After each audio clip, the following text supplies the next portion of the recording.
성도 여러분, 인간의 몸에 가장 중요한 기관이 있다면 그것이 무엇이겠습니까? 우리 인간의 몸은 하나도 안 귀한 것이 없습니다만은 아마도 가장 중요한 기관이 있다면 그것은 심장이 아닐까 생각합니다. 여러분의 심장에 이상이 생기면 숨을 제대로 쉬기가 어려울 것이고 답답할 것이고, 또 심장이 만약에 멈추어 버리면 그 시간이 오래 지나면 사람은 죽게 되어 있습니다. 심장은 사람에게 생명과 같습니다. 마찬가지로 이스라엘 민족에게 있어서 예루살렘은 이스라엘의 심장이었습니다. 유다 백성들 개인의 심장이었고 자부심이었을 뿐만 아니라 이스라엘 전체 민족에게 있어서 심장과도 같은 역할을 했던 곳이 바로 예루살렘 성읍이었고 예루살렘 성전이었습니다. 예루살렘에 여러분 잘 아시는 것처럼 성전이 있었고, 이 예루살렘에는 왕들이 통치했고 제사장이 있었고 선지자가 있었습니다.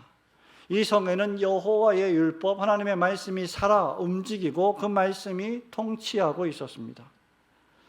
북이스라엘 왕국이, 여러분 이미 지금 구약 성경을 읽어나가면서 잘 아시겠지만, 아수르의 침략을 받아서 멸망했음에도 불구하고 예루살렘 성전은 여전히 건재했습니다. 또한 스바냐 선지자는 북이스라엘을 멸망시킨 아수르를 하나님께서 황폐하게 하실 것이고 사막과 같이 하실 것이다, 그렇게 사막과 같이 메마를 정도로 심판하셨다라는 사실을 스바냐 2장 14절에서 기록하고 있습니다. 과거 역사를 통해 이스라엘을 침략하는 나라들마다, 이 작은 나라 이스라엘을 공격하는 나라들마다 도리어 그들이 멸망을 당했고 큰 하나님의 심판을 겪었습니다. 그리고 그들은 전쟁에서 대부분 패배했습니다. 이유는 하나님께서 이스라엘을 지켜주셨고 예루살렘을 보호해 주셨기 때문입니다. 그 예루살렘에는 여호와의 율법이 매일마다 낭독되고 있었고 매일매일 제사가 집례되어 있었고 선지자들은 하나님의 말씀을 성전에서 가르쳤습니다. 이 세상에서 가장 거룩하고 경건하고도 안전한 도시가 있다면 이 당시에 바로 예루살렘이었을 것입니다. 가장 아름다운 도성이 있다면 예루살렘일 것입니다. 그런데 놀랍게도 오늘 선지자 스바냐는 이 예루살렘을 3장 1절에서 패역하고 더러운 곳이라고 맹공합니다. 포악한 그 성읍이 화가 있을 것이라고 심판의 메시지를 던집니다. 이스라엘의 심장과도 같은 예루살렘이 더럽고 포악하고 패역한 곳이 되었다라고 말하고 있습니다. 실로 충격적인 예언이 아닐 수 없습니다. 오늘 이 본문의 말씀을 통해서 우리는 두 가지를 생각해 보고자 합니다. 첫 번째로, 한때 거룩한 성이었던 예루살렘이 하나님의 말씀을 떠나 포악한 성읍이 되어 하나님의 심판과 징계를 받을 것임을 이 본문의 말씀은 우리에게 교훈해 주고 있습니다. 여러분 이것을 기억해야 합니다. 한때 거룩한 성 예루살렘이, 한때 그러했던 예루살렘이 지금은 패역하고 더럽고 부패하고 포악한 성읍이 되어버렸다는 것입니다. 우리 말씀을 읽었습니다마는 우리 1절과 2절까지만 한 번 더 보겠습니다. 패역하고, 시작. 패역하고 더러운 곳 포악한 그 성읍이 화 있을진저 그가 명령을 듣지 아니하며 교훈을 받지 아니하며 여호와를 의뢰하지 아니하며 자기 하나님에게 가까이 나아가지 아니하였도다. 아멘. 1절에 보면 예루살렘의 현 상태를 세 가지 단어로 묘사하고 있습니다. 하나는 패역하다는 것이고, 두 번째는 더럽다는 것이고, 세 번째는 포악한 성읍이다라는 것입니다. 패역하다는 말은 무슨 뜻입니까? 죽어라고 말을 안 듣는 자녀들처럼 이스라엘 백성들이, 유다 백성들이 죽어라고 하나님 말씀을 거부하고 불순종하고 있다는 것을 알려주는 말씀입니다. 더럽다는 말은 도덕적으로 부패해서 그 말과 행실이 냄새가 나를 정도로 썩었고 부패했다는 뜻입니다. 포악하다는 말은 행동이 거칠고 강압적이며 난폭하다는 말입니다. 사람들을 압제하고 마치 폭군처럼 독재자처럼 사람들을 고통스럽게 만든다는 뜻입니다. 예루살렘이, 거룩한 성 예루살렘이 여호와의 율법이 선포되고 제사가 집례되고 장로들이 그 성문 앞에서 모든 일들을 공의롭게 재판했던 그 도성이 들을 수 있는 가장 치욕스러운, 불명예스러운 말들을 지금 듣고 있는 것입니다. 왜냐하면 예루살렘은 이 세상에서 가장 거룩한 곳이요, 그 당시에 경건한 도성이요, 규모가 있었고 질서가 잡혀 있으며 단정하고 율법과 정의가, 공의가 하수같이 흘렀고 가장 평안하며 가장 안전한 곳이었기 때문입니다. 그런데 이제는 그 예루살렘이 가장 더럽고 가장 냄새가 나며 난폭하고 불경건한 도성이 되어버렸습니다. 도대체 왜 이렇게 되었을까? 선지자는 2절에서 4가지 이유를 밝힙니다. 예루살렘이 명령을 듣지 않았고 교훈을 받지 않았으며 하나님을 의지하지 않고, 네 번째로 하나님께 가까이 나아가지 않았기 때문이다라고 그 원인을 밝힙니다. 한마디로 말하면 예루살렘이 하나님의 말씀을 버렸고 그 결과 하나님을 의지하지 않았다는 것입니다. 3절과 4절에 보면 그 결과가 무엇인지, 예루살렘이 하나님의 말씀을 떠나고 하나님을 의지하지 않고 하나님께 가까이 나아가지 않은 그 결과가 무엇인지가 기록되어 있는데, 방백들은 부르짖는 사자가 되었고 재판장들은 남겨두는 것이 없는 저녁 1위가 되었고 선지자들은 어떻게 해요? 경솔하고 간사한 사람들이 되었고 제사장들은 성소를 더럽히고 율법을 범했다라고 말합니다. 방백들은 왕과 같은 지도자들을 가리키는데 이들을 보고 먹이를 목격하고 달려드는 사자와 같았다라고 묘사합니다. 왕들은 가장 강력한 힘을 가지고 있습니다. 권세를 가지고 있습니다. 그런 자들이 약한 자들의 편이 되어주고 어려운 사람들을 도와주어야 하는데 도리어 인정사정 없이 물어뜯는 사자같이 행동하고 있다. 폭군처럼 독재자처럼 행동하고 있다라는 말입니다. 나라를 지키기 위해서 하나님을 의지하고 하나님께 기도해야 하는데 이들은 군사력을 강화했고 이방 나라들처럼 온 세상을 통치하기 위한 사자와 같은 강력한 제국이 되기를 원했습니다.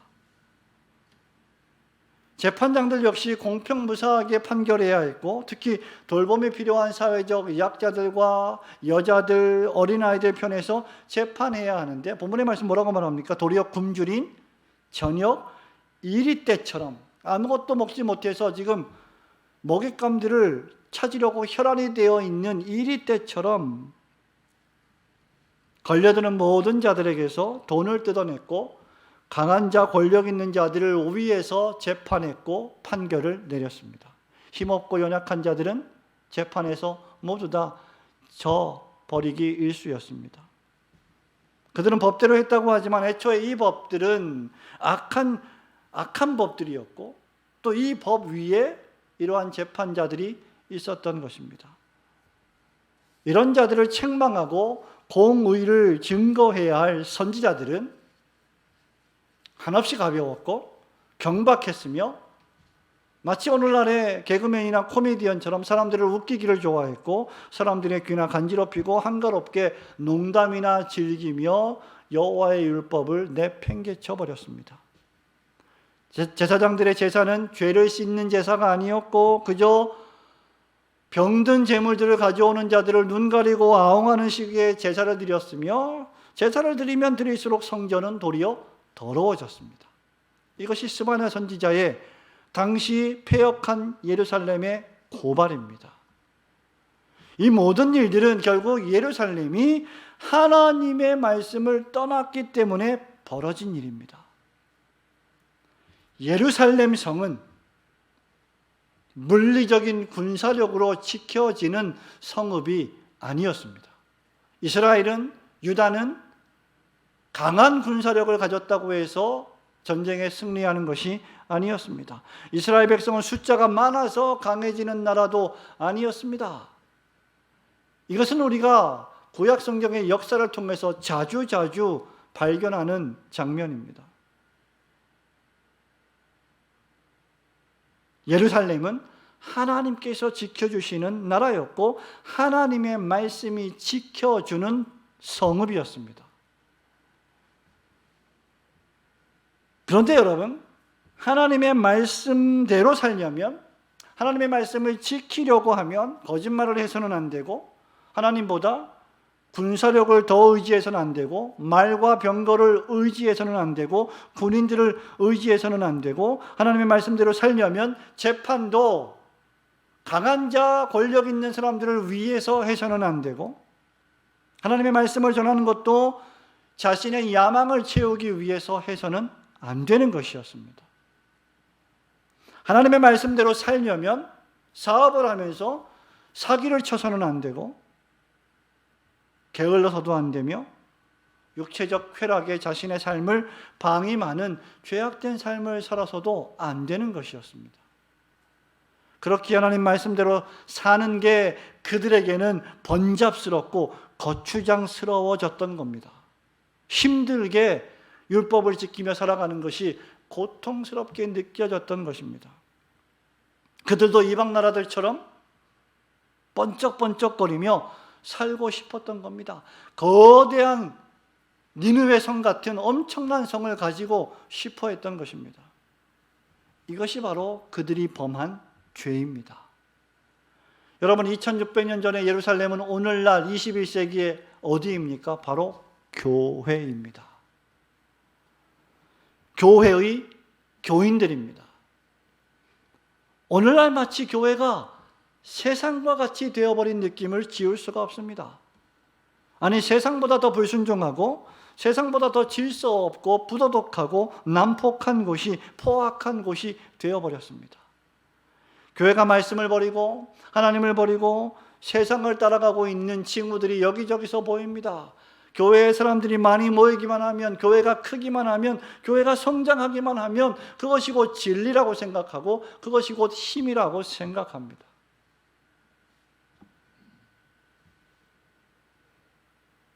선지자 스바냐는 하나님의 나라는 결코 그래서는 안 된다고 말하고 있는 것입니다. 교회는 그래서는 안 된다고 선포하는 것입니다. 왜냐하면 5절에 하나님께서 그 가운데 계시기 때문입니다. 그러므로 오늘날의 교회는 다시 돌아가야 합니다. 새벽빛같이 일정하신 하나님께서 당신의 공의를 비추어 주시는 그 은혜에 감사하고 날마다 죄를 회개하며 하나님께로 가까이 한 걸음 한 걸음 걸어가야 합니다. 그렇지 않으면 여호와 하나님의 맹렬한 심판이 임하게 될 것입니다. 하나님의 말씀을 떠나고 하나님께 가까이 가지도 않고 하나님을 저버린, 그러면서도 그것이 죄인들이 깨닫지 못하고 교만하고 방자하게 계속 행한다면 하나님은 유다를, 예루살렘을 심판하실 것입니다. 그러므로 여러분, 세상을 의지하지도 마시고 세상을 부러워하지도 마시고 세상의 삶의 방식을 따르지도 않는 거룩하고 경건한 하나님의 백성들이 되시기를 주님의 이름으로 축원합니다. 두 번째는, 이제 예루살렘이 다시 사는 길은, 다시 살아나는 길은 그 가운데 계시는 의로우신 여호와 하나님만을 의지하고 경외하는 것이며 그분의 말씀을 따르는 것입니다. 우리 5절, 6절, 7절 말씀을 볼까요? 그 가운데 계시는, 시작. 그 가운데 계시는 여호와는 의로우사 불의를 행하지 아니하시고 아침마다 빠짐없이 자기의 공의를 비추시거늘 불의한 자는 수치를 알지 못하는도다. 내가 여러 나라를 끊어버렸으므로 그들의 망대가 파괴되었고 내가 그들의 거리를 비게 하여 지나는 자가 없게 하였으므로 그들의 모든 성읍이 황폐하며 사람이 없으며 거주할 자가 없게 되었느니라. 내가 이르기를 너는 오직 나를 경외하고 교훈을 받으라. 그리하면 내가 형벌을 내리기로 정하기는 하였지만 너의 거처가 끊어지지 아니하리라 하였으나 그들이 부지런히 그들의 모든 행위를 더럽게 하였느니라. 아멘. 5절 말씀에서 하나님이 그 가운데 계시다고 했습니다. 예루살렘 가운데 계시다. 하나님은 교회 가운데 계시다. 여러분, 예수 그리스도께서 세상에 사람의 몸을 입고 오셨을 때 마태복음 1장 23절에서 선포된 말씀이 무엇입니까? 하나님이 우리와 함께 계시다. 임마누엘, 하나님이십니다. 하나님이 예루살렘에 계시다는 말은 예루살렘에게 모든 하나님의 은혜를 다 주셨다는 말입니다. 하나님께서 당신의 독생자를 우리에게 주셨습니다. 우리와 함께 하게 하셨습니다. 그렇다면 하나님은 우리에게 모든 것을 다 주신 것입니다. 천지를 창조하신 하나님이 우리 가운데 계시다면 우리에게 모든 것을 다 주신 것이 아니겠습니까? 더욱이 하나님이 아침마다 빠짐없이 햇빛과 같이 공의를 비추어 주셨다고 했습니다. 더욱이 의로운 왕들을 통하여 하나님이 우리를 다스려 주셨습니다. 거룩한 제사장들을 통하여 죄를 씻어 주셨습니다. 엄숙하고 진지한 선지자들을 통하여 죄를 회개하고 여호와께로 돌아오라는 진리의 말씀을 듣게 하셨습니다. 율법의 낭독을 통하여 하나님의 음성을 듣게 하셨습니다. 하나님은 유다 백성들에게 필요한 모든 은혜를 다 베풀어 주셨습니다. 하나님은 지금까지 한 번도 여러분들을 실망시키시지 않으시고 여러분들에게 필요한 모든 것들을 그때그때 전부 다 베풀어 주셨습니다. 우리가 깨닫든 깨닫지 못하든 인식하든 인식하지 못하든 하나님은 낮에는 구름 기둥으로 우리가 타 죽지 않게 보호해 주시고 밤에는 불 기둥으로 우리가 얼어 죽지 않게 광야에서 지켜 주셨습니다. 우리의 죄를 씻어주시고 영원한 생명을 주시고 매 주일마다 놀라운 구원의 은혜의 말씀을 우리에게 선포해 주셨습니다. 그럼에도 예루살렘은 수치를 알지 못했습니다. 얼마나 놀라운 은혜와 얼마나 놀라운 구원을 받았는지 그들은 깨닫지 못했고 감사하지도 않았습니다. 그들이 얼마나 강력한 분을 모시고 있는지 그들은 하나님을 무시했습니다. 자기 자신이 얼마나 죄인인지 얼마나 겸손하게 하나님을 의지하며 살아가야 하는지를 예루살렘은 잊어버렸습니다. 그들은 이것을 깨달아야만 했습니다. 하나님이 그들을 세상에서 얼마나 강하게 하셨는지를 그들은 알아야만 했던 것이죠. 6절을 보십시오. 여러분, 열 정탐꾼이 우리는 메뚜기와 같다. 가나안 족속들은 그 키가 장대해서 그들과 비교해 볼 때 우리는 메뚜기와 같아서 그들을 감히 치지 못할 것이다 라고 두려워했던 가나안 족속들을 하나님이 모두 다 끊어버리셨습니다. 그들의 망대가 파괴되었고 그들의 거리가 텅텅 비게 하셨고 이스라엘 백성들이 가나안 땅을 정복하게 섭리하셨습니다. 여러분, 이스라엘 백성들이 엄청난 능력과 재원을 갖고 있어서 군사력이 막강해서 가나안을 정복한 것이 결코 아닙니다. 그들에게는 하나님이 계셨습니다. 가나안 족속들이 얼마나 강력하든지 얼마나 화려하든지 얼마나 두렵든지 관계없이 하나님 앞에서는 그저 먼지와 티끌 같은 존재들입니다. 하나님을 경외하지 않고 두려워하지 않는 자들을 하나님은 죄 없다 하시지 않을 것입니다. 그런데 예루살렘이 그런 하나님을 잊어버렸습니다. 그리고 그들은 세상 사람들과 자신을 비교했습니다. 세상을 보며 사람들을 바라보기 시작했습니다. 그들처럼 강해지고 싶었고 그들처럼 부자가 되고 싶었고 그들처럼 우상신들을 섬기면서 복을 받고 싶어 했습니다. 그러니 말씀대로 살다가는 율법대로 살다가는 부자도 못 되고 이 세상에서 강해지지도 못하고 맨날 침략만 당하면서 고통 속에 살 것 같아 보인 것입니다. 그래서 그들은 말씀을 속히 떠났고 하나님을 떠났습니다. 그러나 도리어 그 결과는 참혹했습니다. 우리가 앞서 살펴본 것처럼 그들은 불순종하는 자식들이 되어버렸고 그들은 부패하고 도덕적으로 더러워졌으며 포악하기 이를 데 없는 사나운 자들이 되어버렸습니다. 성도 여러분, 신자가 교인이 말씀을 떠나면 은혜를 떠나면 신자만큼, 교인만큼 포악하게 이를 데 없는 자들이 될 가능성이 많은 사람들도 없습니다. 신자는 은혜의 사람이어야 하고 말씀의 사람이어야 합니다.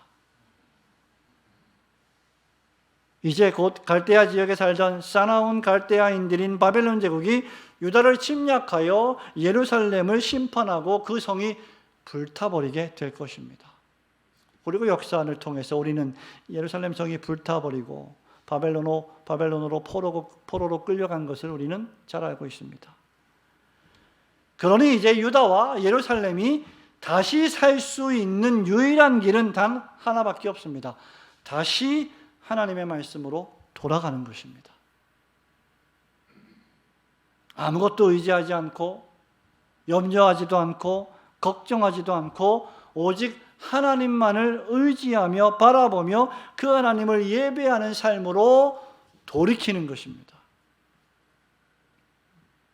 여러분, 신자의 신앙의 싸움은 항상 이 싸움입니다. 하나님을 의지할 것인가? 아니면 세상을 닮아갈 것인가? 지금 내가 처한 상황과 환경과 형편이 녹록하지 못하고 힘들고 어렵다 할지라도 하나님을 믿는 이 길을 따를 것인가? 아니면 하나님을 버리고 세상 사람들처럼 떵떵거리며 살아갈 것인가?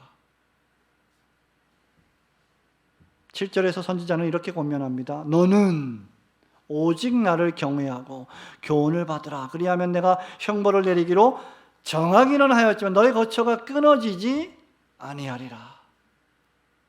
비록 유다가 예루살렘이 하나님의 심판과 징계를 당할 수밖에 없겠지만 그 가운데 여호와를 경외하고 하나님께로 돌이키는 자들, 그 교훈을 받는 자들은 끊어지지 않고 망하지 않고 그루터기처럼 보존될 것이라는 위로와 약속의 말씀입니다. 자기 죄를 깨닫고 자신이 죄인임을 인정하고 날마다 그 죄를 회개하고 겸손히 하나님을 경외하는 자를 하나님은 반드시 용서하시고 반드시 구원하실 것입니다. 그러나 여전히 자신이 죄인임을 깨닫지도 않고 여전히 교만하고 여전히 포악하고 잔인하게 불신자들보다 더 악독하게 살아간다면 하나님의 무시무시한 진노와 심판이 그에게 임할 것입니다. 하나님을 믿지 않는 불신자들도 복음에 순종하지 않고 하나님을 섬기지 않아서 받는 형벌이 크다면 하나님을 믿는다고 말하면서 그 하나님께 마땅한 영예를 돌리지 않는 사람들은 얼마나 더 큰 심판을 받겠습니까? 그리고 그 진노와 심판은 8절 말씀처럼 온 세상을 향한 심판이 될 것이며 그 누구도 피할 수 없게 될 것입니다. 그러므로 성도 여러분, 여러분은 세상을 너무 두려워하지도 마시고 동시에 세상을 닮아가려고 하지도 마십시오. 이 세상은 하나님께서 주도하시는 구속의 역사를 위하여 하나님께서 이 땅에 세워주신 눈에 보이는 가시적인 천국인 교회를 위하여 하나님의 자녀들을 위하여 온 세상이 존재할 뿐입니다. 세상 나라들이 아무리 강해 보여도 여러분 주변에 있는 불신자들이 아무리 화려해 보여도 그들은 하나님의 손 안에 있는 죄인들일 뿐이며 택한 백성들의 유익을 위하여 존재할 것입니다. 그러므로 오직 하나님의 말씀에 교훈을 받고 오직 하나님만 바라보며 하나님만 사모하시는 성도들이 되시기를 주님의 이름으로 축원합니다. 성도 여러분, 말씀을 맺습니다.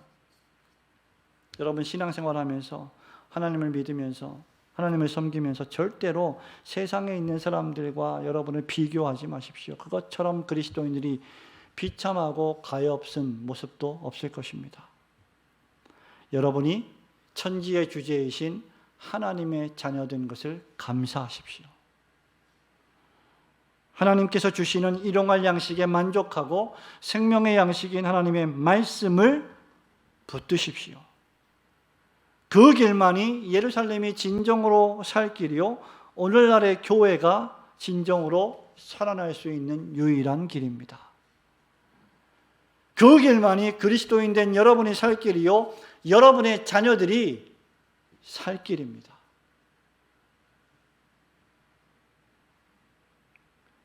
말씀을 버린 나라와 민족은 하나님의 심판을 받습니다. 말씀을 버리고 하나님을 떠난 교회는 부패합니다. 말씀을 버린 부모와 자녀들은 세상으로 나가서 세상을 본받으며 세상 사람들처럼 살게 될 것입니다. 그러나 우리는 우리의 시민권은 이 땅에 있지 않고 세상에 있지 않고 하늘에 있습니다. 우리는 빛의 자녀들입니다. 하나님의 자녀들입니다. 그러므로 여러분의 현재의 삶이 조금 힘들고 어렵고 피곤하고 고통스러워도 말씀을 붙드는 신자의 삶을 하나님은 거룩하고도 영광스럽게 축복해 주실 것입니다. 때를 따라 필요한 모든 것들을 완벽하게 공급해 주실 것입니다. 또한 절대로 교만하지 마십시오. 오늘날의 교회들은 일반적으로 볼 때 매우 교만해져 있습니다. 하나님 없이도 얼마든지 자기의 힘으로 무엇이든지 할 수 있다고 생각합니다. 예루살렘은 하나님의 책망의 말씀을 듣기 싫어했고 교정의 말씀을 받아들이지 않을 정도로 교만했습니다.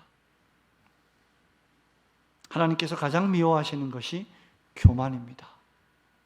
자기 자신이 얼마나 죄인인지를 안다면, 그리고 얼마나 연약한 존재인지를 안다면 참된 그리스도인은 절대로 교만할 수 없습니다.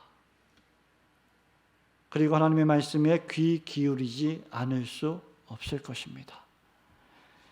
여러분, 다시 한번 여러분의 마음을 다잡고 이제 구약 성경을 끝내고 신약 성경을 읽기 시작하는 이 즈음에 다시 하나님의 말씀에 귀를 기울이고 하나님께로 돌아가시고 하나님만 의지하시는 성도들이 되시기를 주님의 이름으로 축원합니다.